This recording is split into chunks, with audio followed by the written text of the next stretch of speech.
உலகெங்கும் சென்று படைப்பிற்கெல்லாம் நற்செய்தியை பறைசாற்றுங்கள்.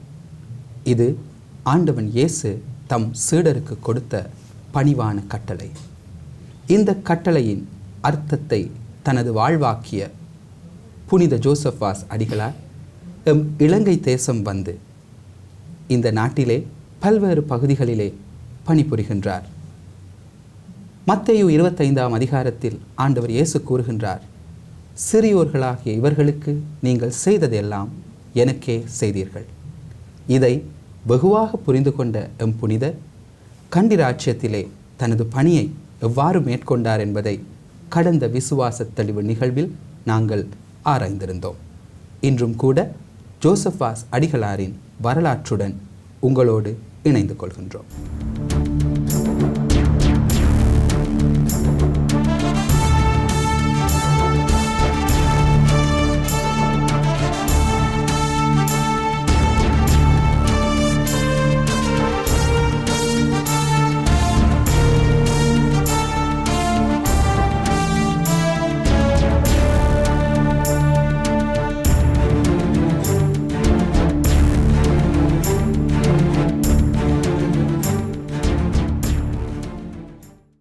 வணக்கம் அன்பு நெஞ்சங்களே, மீண்டும் ஒரு முறை விசுவாச தெளிவு நிகழ்ச்சியினூடாக உங்களோடு இணைந்து கொள்வதையிட்டு மகிழ்ச்சி அடைகின்றோம். இன்றும் கூட கலையகத்தில் நம்மோடு இணைந்திருக்கின்றார் அருட்தந்தை ரெஜினால் லூஷன் அடிகளார். தந்தை அவர்களே, கடந்த நிகழ்ச்சிகளிலே ஜோசப்பாஸ் அடிகளாரின் இலங்கை வருகை பற்றியும் இலங்கையில் அவர் ஆற்றிய பணிகள் பற்றியும் நாம் கலந்துரையாடினோம். இன்று நான் உங்களிடம் முதலாவதாக கேட்க விரும்புகின்ற கேள்வி ஒரு தர்க்கமான கேள்வியாக கூட இருக்கலாம். அதாவது, 2ஆம் வத்திகான் சங்கம் வருமட்டும் இந்த பண்பாட்டு மயமாக்கலை பற்றி பெரிதாக திருச்சபையில் பேசப்படவில்லை. எனினும் எமது புனிதரின் வரலாற்றை நாங்கள் நோக்குகின்ற பொழுது அவர் இந்தியாவிலிருந்து வந்தாலும் மக்களின் தேவை அறிந்து எமது தாய்மொழியிலே, அதாவது தமிழ் மொழி, சிங்கள மொழி என்பவற்றிலே இந்த மக்களுக்கு சேவையாற்றுவதையும் அவர்களுடைய தேவைக்கு ஏற்ப தனது வழிபாட்டு முறைகளையும் கூட வடிவமைப்பதாக வரலாறு நமக்கு கூடுகின்றது. இதை பற்றிய உங்கள் கருத்துக்களை நேயர்களோடு பகிர்ந்து கொள்ள முடியுமா? ஆம் லெனார்ட், இது நல்ல ஒரு கேள்வி. ஏனென்றால் நாங்கள் பண்பாட்டு மயம் என்று சொல்லும் பொழுது அதனை எப்பொழுது அறிய வருகின்றோம் என்றால் விசேட விதமாக இந்த 2ஆம் வத்திகான் சங்கத்தின் பிற்பாடுதான். ஆரம்பத்தில் எங்களுக்கு தெரியும் லத்தீன் மொழிகளில் தான் எல்லா வழிபாடுகளும் நிகழ்ந்து கொண்டிருந்தன. ஆனால் அதன் பிற்பாடு தான் எங்களுடைய சொந்த மொழிகளில் நாங்கள் இதனை செய்ய தொடங்குகின்றோம். ஆனால் இந்த ஜோசப்பாஸ் மகானுடைய வாழ்க்கையை நாங்கள் உற்று நோக்கும் பொழுது, புனித ஜோசப்பாஸ் தந்தையருடைய வாழ்க்கையை நாங்கள் உற்று நோக்கும் பொழுது, அவர் அந்த நாட்களிலேயே மக்களின் தேவை அறிந்து அதற்கேற்ற வண்ணமாக வழிபாடுகளை நடாத்தியதை நாங்கள் அறியக்கூடியதாக இருக்கின்றது. உதாரணமாக முதலாவதாக நாங்கள் சொல்லலாம், அவர் இந்தியாவிலிருந்து வந்த பொழுது அவருக்கு ஏற்கனவே ஓரளவு தமிழ் அறிவு இருந்தது. ஆனால் இலங்கை வந்ததின் பிற்பாடு இலங்கையில் பெரும்பான்மையான மக்கள் சிங்கள மொழி பேசுபவர்கள் என்பதை இந்த மகான் அறிய வருகின்றார். ஆகவே அந்த காலகட்டத்திலேயே அவர் பௌத்த குருக்களின் அண்டை சென்று அந்த மொழியை கற்று அதன் வழியாக மக்களுக்கு சேவையாற்ற தொடங்குவதை நாங்கள் அறியக்கூடியதாக இருக்கின்றது. அது மாத்திரமல்ல, இன்னும் அந்த மொழியை கற்றது மாத்திரமல்ல, அந்த மொழியிலே பல நூல்களைத்தானும் இவர் எழுதி வைத்திருக்கின்றார். எத்தனையோ நூல்கள் தமிழ் மொழியில் மாத்திரமல்ல, அதே போன்று சிங்கள மொழியிலும் எழுதி மக்களுக்கு கொடுத்து, அதே போன்று இந்தியாவிலிருந்தும் எத்தனையோ தமிழ் நூல்களை அழைப்பித்து மக்களுக்கு அந்த தேவைகளை பூர்த்தி செய்ய இவர் முற்படுகின்றார். இந்த கிறிஸ்தவ மறையை அவர்களை கொடுக்க முற்படுகின்றார். அதே போன்று இன்னும் நமக்கு தெரியும், இந்த மகான் ஏறக்குறைய 10 ஆண்டுகள் 1687ஆம் ஆண்டு காலடி எடுத்து வைத்ததின் பிற்பாடு 1696ஆம் ஆண்டு மட்டும் ஏறக்குறைய 10 ஆண்டுகள் தனிமையாக பணிபுரிந்து வருகின்றார். ஒரே ஒரு குரவர் இலங்கை முழுவதுக்கும். இது செய்வது இலகுவான காரியமல்ல, நிச்சயமாக. அப்போ இப்படியாக இவர் எல்லா இடங்களையும் தரிசித்து யாருடைய உதவியை கொண்டு செய்கின்றார் என்றால் இந்த பொதுநிலையினருடைய உதவி. இன்றைக்கு நாங்கள் அறிய வருகின்றோம், பொதுநிலை இன்றைக்கு ஒரு முக்கிய இடம் கொடுக்கப்படுகின்றது. என வத்திகான் சங்கத்துக்கு பிற்பாடு அவர்கள் முக்கியமானவர்களாக கணிக்கப்படுகின்றார்கள். அதுதான் அந்த கோப்பர்னிக்கன் ரெவல்யூஷன் என்று நாங்கள் ஆங்கிலத்தில் சொல்லுவோம். இந்த 2ஆம் வத்திகான் சங்கத்தின் பிற்பாடு திருச்சபையில் ஏற்பட்ட ஒரு மறுமலர்ச்சி. அவர்கள் ஆரம்பத்தில் கடைசி நிலையில் இருந்தவர்கள் முதல் நிலைக்கு தள்ளப்படுகின்றார்கள். அப்போ இவர் அந்த காலத்திலேயே பொதுநிலையை தேர்ந்தெடுத்து அவர்களோடு கரம் கோர்த்து தன்னுடைய பணியை செய்து வருகின்றார். ஆகவே அவர்களுடைய கலை கலாச்சாரியங்களுக்கு ஏற்ற வண்ணமாக வழிபாடுகளை நடாத்துவதும் அதற்கேற்ற வண்ணமாக சபங்களை அவர்களுக்கு எடுத்து சொல்வதும் இவருடைய ஒரு பக்குவமாக அமைகின்றது. இந்த நிலையில் இவர் அந்த பண்பாட்டு மையத்தில் மக்களுடைய தேவைகளை அறிந்து அவர்களுடைய உள்ள பூரிப்புக்கு ஏற்ற வண்ணமாக தன்னுடைய அர்த்தமுள்ள வழிபாடுகளை அவர்களுக்கு கொடுப்பதை நாங்கள் காணக்கூடியதாக இருக்கின்றது. ஆம் தந்தை அவர்களை நீங்கள் அவ்வாறாக கூறும் பொழுது தற்காலத்துக்கு ஏற்றவாறான ஒரு கேள்வியை நான் உங்களிடம் கேட்க விரும்புகின்றேன். நாம் புனிதர்களை திருநிலைப்படுத்துவது மட்டுமல்ல, திருச்சபை எமக்கு அவர்களை தருவதற்கான நோக்கம் அவர்களின் வாழ்வை நாங்கள் பின்பற்ற வேண்டும் என்பதற்கு அவ்வாறான ஒரு சந்தர்ப்பத்தில் இந்த ஜோசப் வாஸ் அடிகளாரின் இந்த செய்கை நம்முடைய தற்கால பணி செய்கின்ற குருக்களுக்கு எவ்வாறாக ஒரு சவாலாக இருக்கின்றது? ஆம், எங்களுடைய தற்கால குருக்களுக்கு இவருடைய வாழ்க்கையிலிருந்து எத்தனையோ பாடங்களை நாங்கள் எடுத்துக்கொள்ளலாம். ஏன்னா உதாரணமாக இவர் இந்த விதமாக பணியாற்றிய பொழுது இவருடைய முக்கியமான ஒரு முறைதான் மக்களை தேடி செல்வது. அதாவது மக்கள் தன்னை தேடி வர வேண்டும் என்று இவர் இருக்கவில்லை.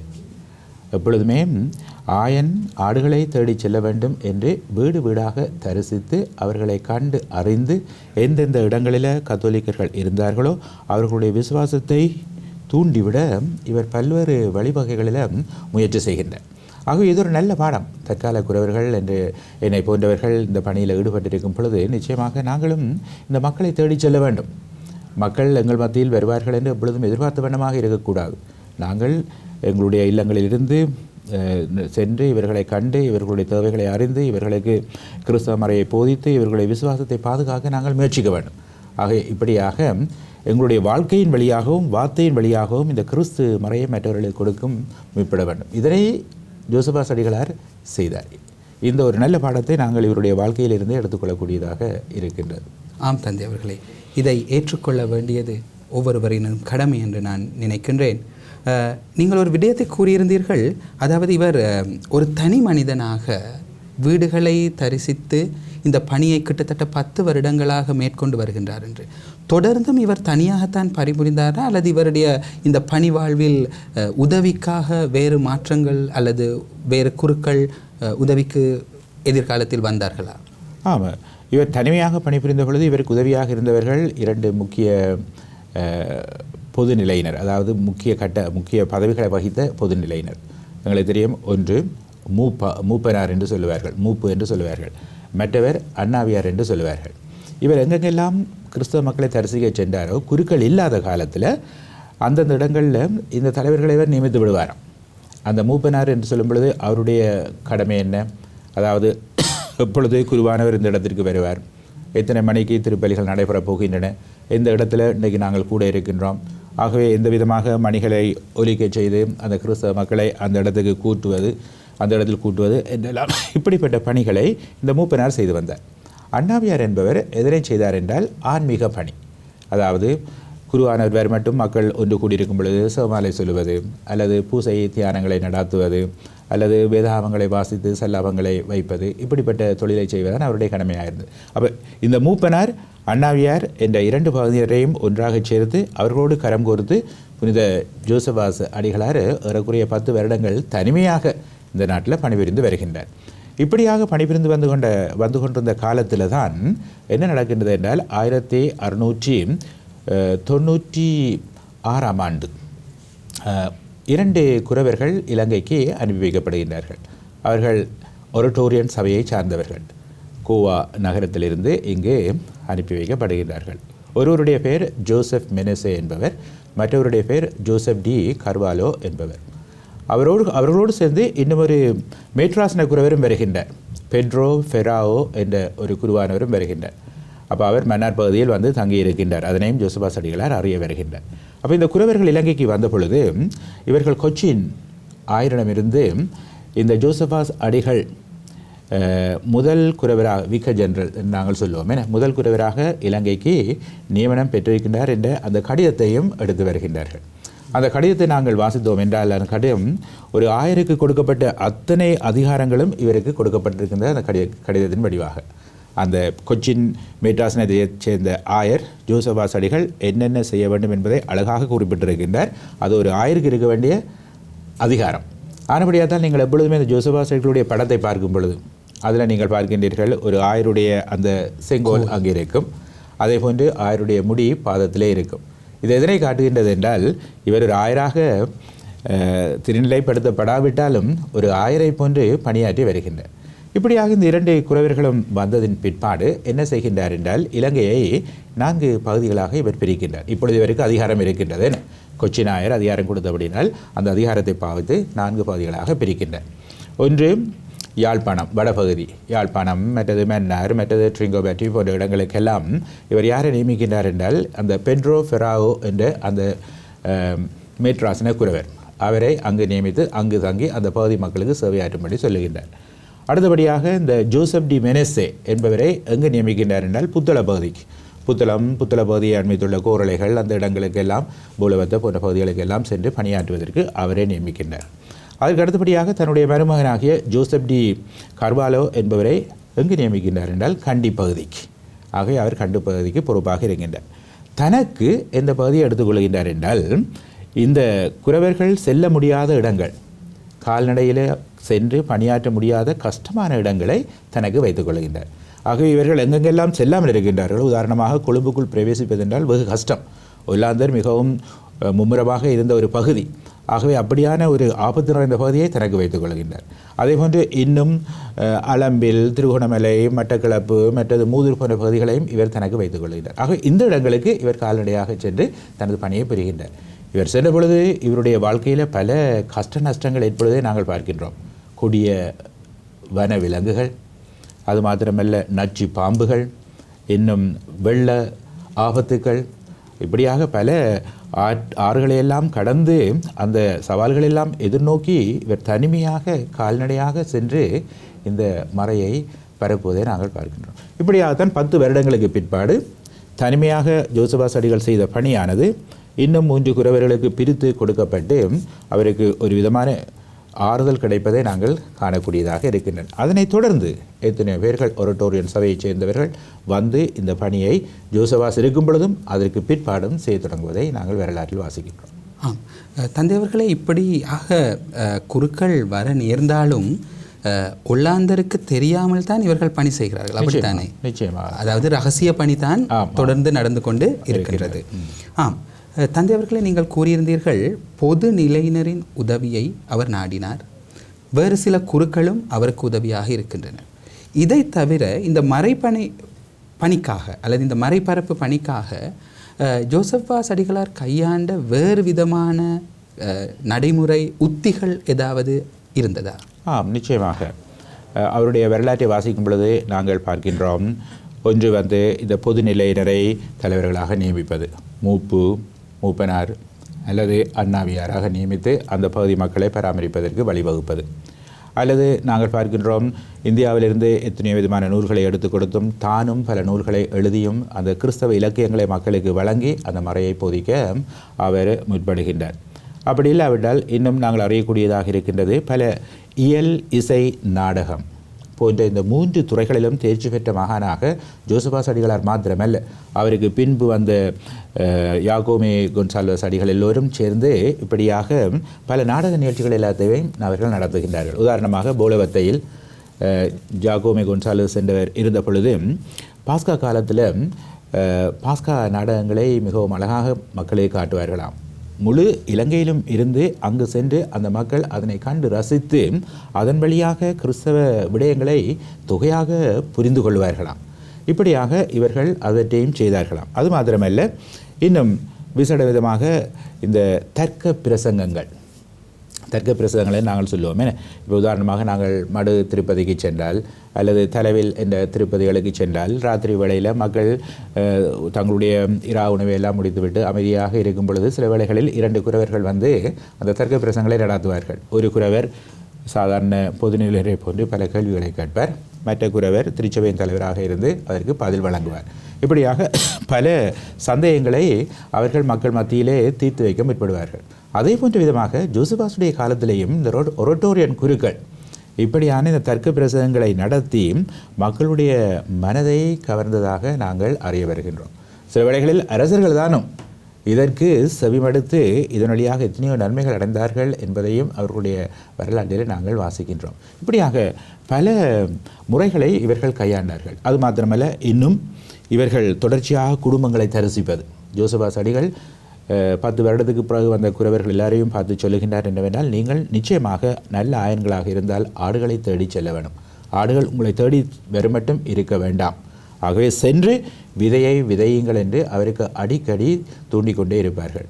அத்தோடு இந்த குரவர்களும் ஒன்றாக சேர்ந்து காலத்துக்கு காலம் கூட்டங்களை நடாத்தி பல விடயங்களை ஆலோசிப்பார்களாம். எந்த விதமாக இன்னும் துரமாக நாங்கள் இந்த பணியை செய்யலாம் என்று. இன்று அவர்கள் கையாண்ட பல வழிகளைத்தான் இக்காலத்தில் இருக்கும் குரவர்கள் கையாளுகின்றார்கள். அதிலிருந்து எடுக்கப்பட்ட படிப்பினைகளை கொண்டுதான் நாங்களும் இன்று அந்த பணியை செய்வதற்கு இலகுவாக இருக்கின்றது. ஆம் நேயர்களே, தர்க்க பிரசங்கங்கள் இன்று தந்தை அவர்கள் கூறியது போல பல இடங்களில் நடைபெறுகின்றன.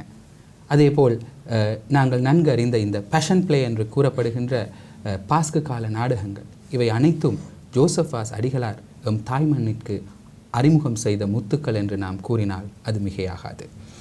ஆம் தந்தை அவர்களே, நீங்கள் இந்த மடு திருப்பதி மற்றது இந்த தலவில திருத்தலம் என்பவற்றை குறிப்பிட்டிருந்தீர்கள். ஜோசபாஸ் அடிகளாருக்கும் மடு திருத்தலத்துக்கும் ஒரு நெருங்கிய தொடர்பு இருப்பதாக வரலாறு கூறுகின்றது. எந்த விதத்தில் அந்த தொடர்பு ஏற்படுகின்றது என்று சற்று கூற முடியுமா?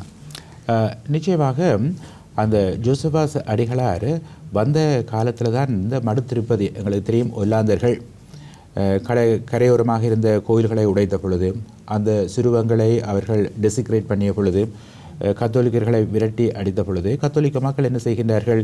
கரையோரங்களிலிருந்து உள்நோக்கி வருகின்றார்கள்.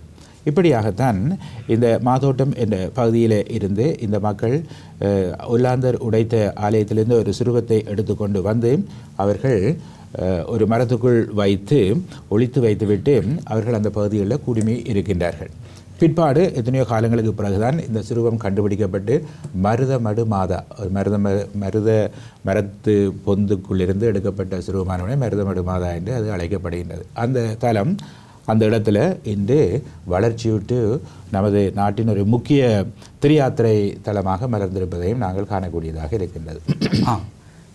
இலங்கையின் வரலாற்று பிரசித்தி பெற்ற பல இடங்களை நாங்கள் எடுத்து பார்த்தால், தந்தை அவர்கள் ஏற்கனவே கூறியிருந்தார், வகக்கோட்டை, மடு, திருப்பதி, இப்படியான பல இடங்களுக்கு எமது புனிதரோடு நெருங்கிய தொடர்பு இருப்பதை நேர்களாகிய நீங்கள் அறிந்து கொள்ள வேண்டும் என்று நாங்கள் விரும்புகின்றோம்.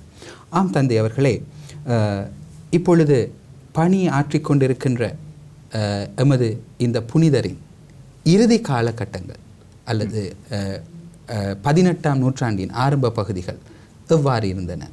ஆம், இவர் 1687ஆம் ஆண்டு காலடி எடுத்து வைத்து 1711ஆம் ஆண்டு இறந்தார் என்பதை நாங்கள் அறிய வருகின்றோம். எப்பொழுதென்றால் ஜனவரி மாதம் 16ஆம் தேதி இவர் இறந்தார் என்று நாங்கள் சொல்லுகின்றோம். அப்போ இவருடைய இறுதி கட்டம் எப்படி அமைகின்றது என்றால், உங்களுக்கு நான் சொன்னேன், அந்த குரவர்கள் வந்ததன் பிற்பாடு தொடர்ச்சியாக இன்னும் குரவர்கள் வந்து கொண்டிருந்த பொழுது அந்த 4 பிரிவுகளும் இருக்க இவர் குருக்கள் செல்ல முடியாத இடங்களுக்கு சென்று பணிபுரிந்து வந்தார் என்று. இப்படியாக இவர் 1710ஆம் ஆண்டு தன்னுடைய இறுதி பயணத்தை ஆரம்பிக்கின்றார்.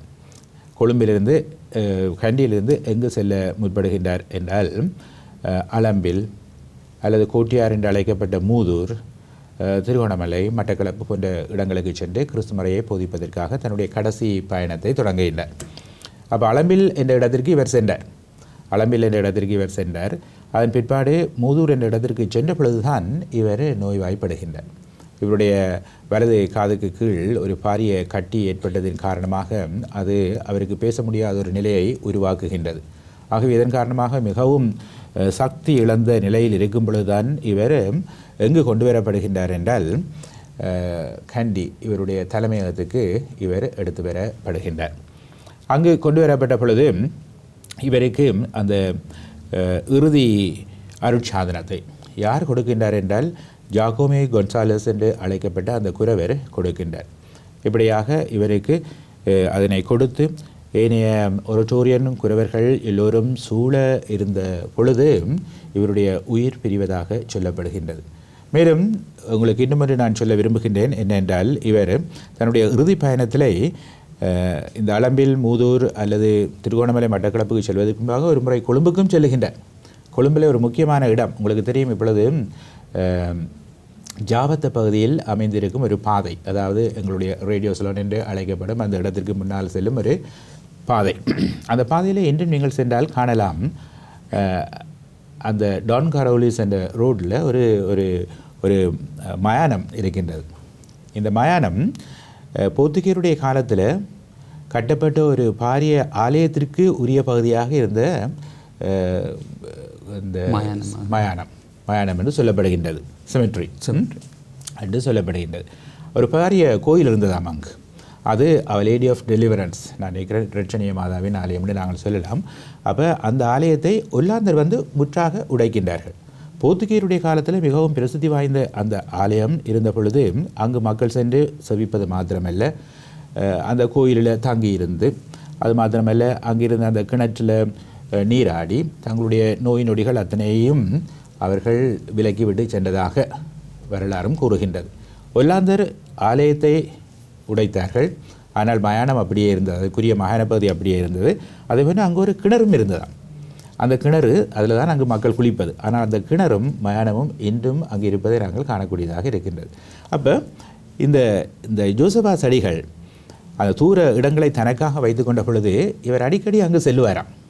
தன்னுடைய இறுதி பயணத்துக்கு முன்பாக எத்தனையோ முறைகளில் கொழும்புக்கு சென்று மாறு வேடத்தில், எப்படி என்றால் ஒரு சலவை பெண்ணை போல அங்கு சென்று கிணற்றடியில் தண்ணீர் மண்டு தன்னுடைய உடைகள் ஆடைகளுக்கு கொட்டி அதில் சவுக்காரங்களை தேய்த்து அவற்றை துவைப்பது வழக்கமாக இருக்கும். இப்படியாக இருக்கும் பொழுது யாராவது தண்ணீர் மண்ணில் வந்தார்கள் என்றால் அதில் கிறிஸ்தவர்கள் இருப்பார்களோ என்று அவர் ஏதாவது புரிந்து கொண்டார் என்றால் அவர்களுக்கு இலகுவாக தன்னை பற்றி கூறி அந்த ஆன்மீக கடமைகளை செய்வது அவருடைய வழக்கமாம்.